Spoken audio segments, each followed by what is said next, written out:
YouTuber મળી ગયા છે. તો ઈલાબેન છે, એની પણ યુટ્યુબમાં ચેનલ છે અને આપણે એના વ્લોગ જોઈએ છીએ. તો ઈલાબેન હારે આપણે વાત કરીએ. તો કેમ છો? બસ મજામાં. મજામાં ને?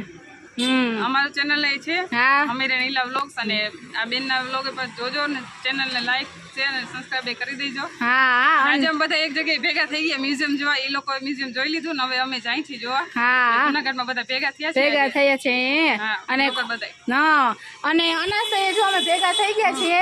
અમને ખૂબ મજા આવી. અમે બ્લોગ જોયા હતા ઈલાબેનના, પણ ક્યારે રૂબરૂ મળવાનું થયું નથી. પણ આજે રૂબરૂ મળ્યા તો અમને ખૂબ મજા આવી. અને હવે તમે એક દિવસ ભોગત આવો અમારા ઘરે જરૂરથી. હો, આવજો, મજા આવશે. જામનગર ભરતભાઈ હમણાં ગયા હતા અમે બ્લોગ. અમે અહીંયા જ રહી જૂનાગઢ, આવજો અમારે ઘરે. એની એ ચેનલ છે. અમારી ચેનલ. હા હા કરી દઈશું. હા અને તમારે કંઈ ઈ સાઈડ આવવાનું થાય, હગાવાલા હોય તો અમારા ઘરે જરૂર આવજો. તમે જામનગર આવો તો હા પાકું આવજો. હા આવશું જરૂરથી આવશું. સપોર્ટ કરતા રહેજો. હા બધાયને છે ને બધાય મિત્રો ગમે એના વિડીયો જોઈને તો પૂરા જોજો અને સપોર્ટ કરજો. અને નવા હોય સબસ્ક્રાઇબ કરજો ઈલાબેનની ચેનલ અને અમારી ચેનલને પણ. તો હા બસ અમે બધા ઘરકામ કરતા લેડીઝો મહેનત કરતા હોય છે, તો બધા મિત્રોને સપોર્ટ કરવાનું તો બને જ છે. હો, જોવામાં ખાલી 10 મિનિટ થાય, બાકી આ જે પ્રોસેસ બધી હોય ને એમાં બહુ ટાઈમ લાગે છે. આખો દી એમાં અમારે જાય છે, કારણ કે કટકા ઉતારતા હોય, પછી એડિટ થતો હોય. તમારી એક લાઈક અમને પ્રોત્સાહન આપે. તો તમારે ખાલી લાઈક કરવાનું અને થોડોક વિડીયો પૂરો જોવાનો છે. તો પ્લીઝ મિત્રો બધા અમને સપોર્ટ કરજો. હાલો, તો હવે અમે છે ને ઈલાબેનને અને હમીરભાઈને મળી અને આવ્યા, અને અમને ખૂબ એટલે ખૂબ મજા આવી એને મળવાની, એ લોકો હારે વાત કરવાની. એ લોકો પણ ખૂબ રાજી થયા અમને મળીને. તો આપણે હારે બ્લોગ આવ્યો છે આજનો, એવું છે. અને હવે અમે રસ પીવા ઊભા રહ્યા છીએ બધા. જો મસ્ત મજાનો ઠંડો રસ પીએ છે ને અહીંયા બધા ઠેકી પડ્યા છે. જો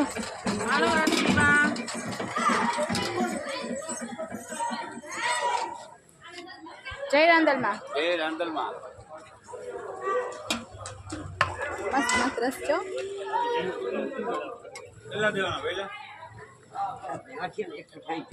હાલો, હવે છે ને અમે જો આવી રીતે અંદર જઈએ છીએ ઉપર કોટ ને. આજે આવી રીતે બધી દુકાન છે અને જસુબેન ચશ્મા ચડાવીને આટા મારે છે.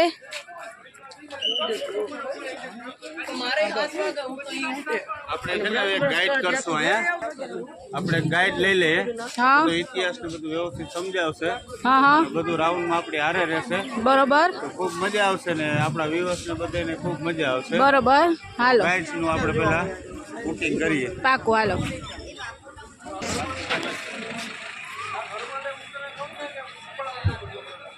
જો આ કઈ ગેટ છે, આમાં જવાના છીએ આપણે અંદર.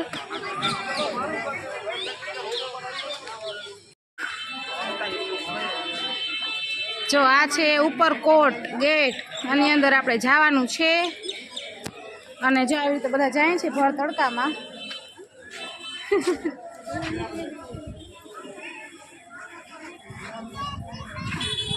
અહીંથી ટિકિટ લેશું. જો અમે છે ને ટિકિટની વાટ જોઈ અને આટલા છાયાનો સહારો લઈને ઊભા છીએ બધાય. આટલો જ છે. અને છોકરા જો તડકે નડતા છાય ને આંધો પડતો તો નથી.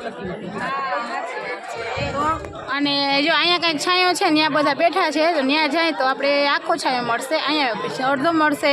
અને આવો કંઈક વ્યૂ છે જતા ઉપર કોટનો, જૂનો.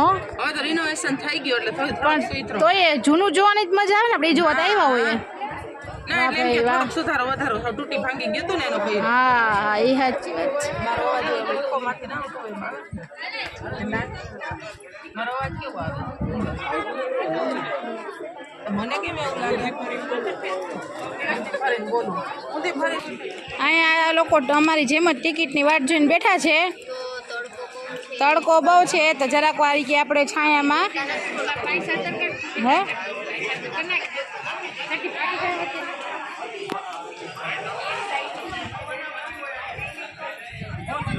આટલી બધી ભીડ છે ટિકિટની. તો મિત્રો આપણે ઉપરકોટ અંદર પ્રવેશ કરી લીધો છે. મસ્ત મજાના ગાઈડ્સ પણ લઈ લીધા, ટિકિટ પણ લઈ લીધી. અને હવે આનો પેલા વ્યૂ બતાવી દઉં, પછી આપણે ગાઈડ સમજાવશે. બધો ઇતિહાસ જે કાંઈ હશે એ બધું બતાવશું આગળ.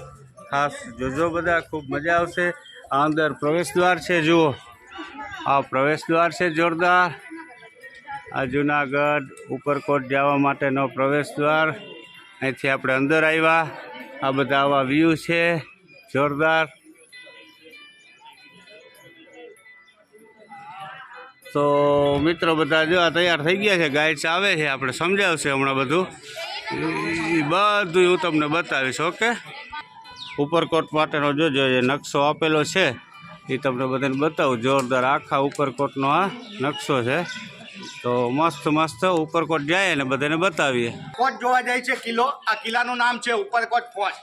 ઉપરકોટ ફોર્ટ આપણી ગવર્મેન્ટે નામ આપ્યું છે કે બહારથી આ કિલ્લાની દિવાલ છે 150 ફૂટ, એટલે હાઈટ ઉપર આ કિલ્લો છે. એટલે કિલ્લાનું નામ આપ્યું છે ઉપરકોટ ફોર્ટ. કિલ્લાનું જૂનું નામ હતું રેવત નગરી. રેવત નામનો વિશાળ પહાડ હતો. પહાડ કાપી આ કિલ્લાનું બાંધકામ કરેલું. કિલ્લો કેને બંધાયેલો? ઉગ્રસેન મહારાજ. ઉગ્રસેન મહારાજ એટલે કે મથુરાના રાજા, કંસના પિતા અને ભગવાન શ્રી કૃષ્ણના નાનાજી. એને રેવત નામનો આ પહાડ કાપી આ નગરી વસાવેલી. જૂનું નામ હતું રેવત નગરી. ઉગ્રસેન મહારાજ પછી આ કિલ્લાની અંદર ચંદ્રગુપ્ત મૌર્ય રાજાઓ કિલ્લામાં આવેલા.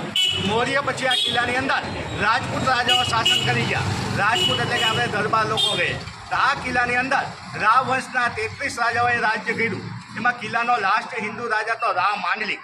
માંડલિક થઈ ગયો 1470માં, એટલે કે નરસિંહ મહેતાના વખતમાં. એના અહીંયા હનુમાનજીના બાજુમાં ગણપતિની સ્થાપના કરી છે. 600 વર્ષ જૂની મૂર્તિ છે નરસિંહ મહેતાના વખતના ટાઈમની. આ મૂર્તિ પથ્થર કાપીને બનાવેલી. કિલ્લાની ઉપરના ભાગમાં રાજપૂત રાજાનું રાજ્ય ચિહ્ન છે, ઢાલ ને તલવાર. જો વ્હાઈટ કલરનું દેખાય ઉપર, એ આપણા હિન્દુ રાજાનું રાજ્ય ચિહ્ન, ઢાલ ને તલવાર, રાજપૂત રાજાનું. હાલો, આ જગ્યા અંદરના ભાગમાં ઝેડ ટેપ આખો ABCD નો જે ઝેડ હોય એ ટેપની આખી કટિંગ કરેલી વાવ છે. આની અંદર 2000ની સૈનિક આમાં છુપાઈ લેતું, એટલે લશ્કરી વાવ કહેવામાં આવે છે. આખું સૈન્ય છુપાઈ લેતું. જોતા આવીએ. તો મિત્રો આવી કંઈક જમાવટ છે ને, બધા આગળ આગળ નીકળ્યા છે ગાઈડ સાથે. અને જોરદાર લોકેશન, જોરદાર જે આ રીતનો ઉપરકોટનો પ્રવેશ દ્વારની અંદરથી રસ્તો છે. તો ખાસ બધા જોજો મિત્રો આગળ આગળ. આ ગેટ છે. એને કહેવામાં આવે છે નવાબી ગેટ. આ ગેટને કહેવામાં આવે છે તોરણ ગેટ. એટલે આખી તોરણ જેવી આખી નકશી કરી છે. ગેટ ઉપર આપણે જે ઘરમાં તોરણ બાંધીએ, તોરણ જેવી આખી નકશી. આને કહેવામાં આવે છે રાજપૂત રાજાઓનો ગેટ, એટલે કે હિન્દુ રાજા વખતનો ગેટ. આ બંને ગેટ છે અત્યારે રિનોવેશન કરીને નવા મુકાવેલા છે. આના ઓલ્ડ ગેટ હતા જૂનવાણી રાજાશાહી વખતમાં 3 ગેટ હતા, 1, 2 ને 3 ગેટ. રિનોવેશન બાદ એક ગેટ કાઢી અને આગળ મૂકી દીધા. એમાં અત્યારે હાલમાં એક ગેટ પડ્યો છે જૂનવાણી. કે આ કિલ્લાનો એક રાજા તો રાખેંગાર, એટલે કે 1000 વર્ષ પહેલા કિલ્લાનો રાજા રાખેંગાર. રાણીનું નામ હતું રાણક દેવી. રાણક દેવીને લેવા માટે આપણે ગુજરાતમાં જિલ્લો છે પાટણ.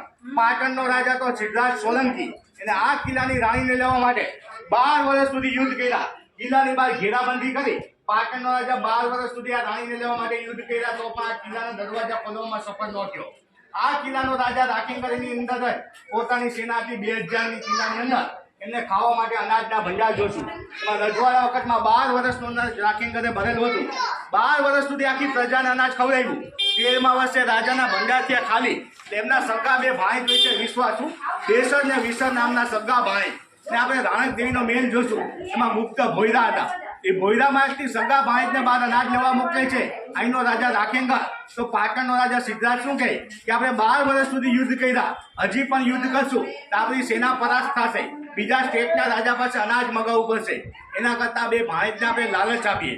2 ભાણેજને લાલચ આપે કે જો તમે અનાજની બદલીમાં પોલખની અંદર મારી સેના ભરી આ દરવાજા ખોલાવો, સગા મામા રાખેંગરને મરાવો, કિલ્લો હું જીતી જાઉં, તો આ જુનાગઢના રાજા તમને 2 ભાણેજને બનાવી દઈશ. રાણીને મારા ગુજરાત પાટણની રાણી બનાવી. આપણે કહેવતમાં કીધું કે ઘર ફૂટે ને ઘર જાય. 2 ભાઈએ એમની સાથે સમજૂતી કરી. અનાજની બદલીમાં પાટણની સેનાને કહી દી તૈયાર. પોઈઠુની અંદર સેના ભરી સિદ્ધરાજની સેના લઈને આવે છે 2 ભાઈ. આ દરવાજા ખટખટાવે, દરવાજા ખોલો, મામાએ મગાવેલું અનાજ આવી ગયું છે. અને સામે કમાન પાસે રાખેંગારના 2 ચોકીદાર હતા, દૂધો અને હળવી જેવા ચોકીદાર. આપણા જ ભાઈ ગયા છે ને વિશ્વાસુ છે, અનાજ લઈને આવ્યા છે, દરવાજા ખોલ્યું છે. અનાજની બદલીમાં સેના ભરીને આવે છે. અહીંના ચોકીદારને બેઈને મારી કિલ્લાની અંદર સિદ્ધરાજ આખી સેના લઈને પ્રવેશ કરાવે છે. આગળની માહિતી તમને મેલની અંદર સમજાવે છે. જોઈએ છે ગાઈડ સારે છે તો એ કહે છે એ બધું આપણે વિડીયોમાં લઈએ છીએ.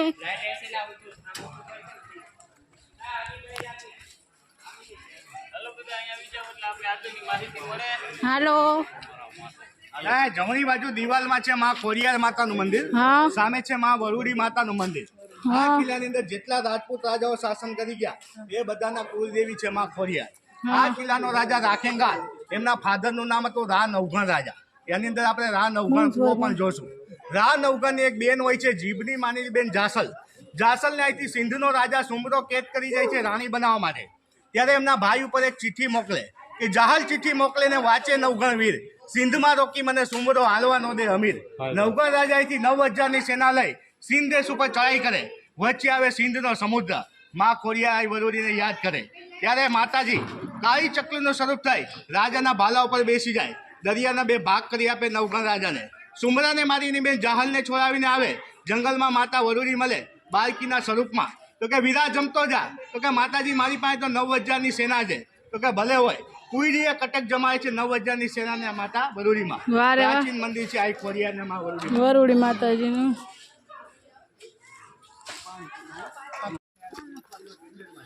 બોલો. ચાલો મિત્રો, જો આગળ જાય ને મસ્ત વિડીયો શૂટિંગ તમારા બધા માટે, તો ખાસ જોજો મિત્રો.